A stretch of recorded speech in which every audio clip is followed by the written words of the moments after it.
Hi mga mami! Ito nga po pala yung working place ko. Dito ako gumagawa ng mga flower ponytail. Yes po, gumagawa po tayo ng flower ponytail.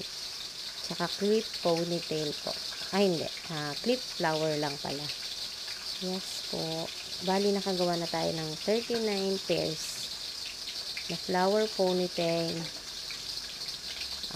Pinaghalong flower ponytail at clip flower po.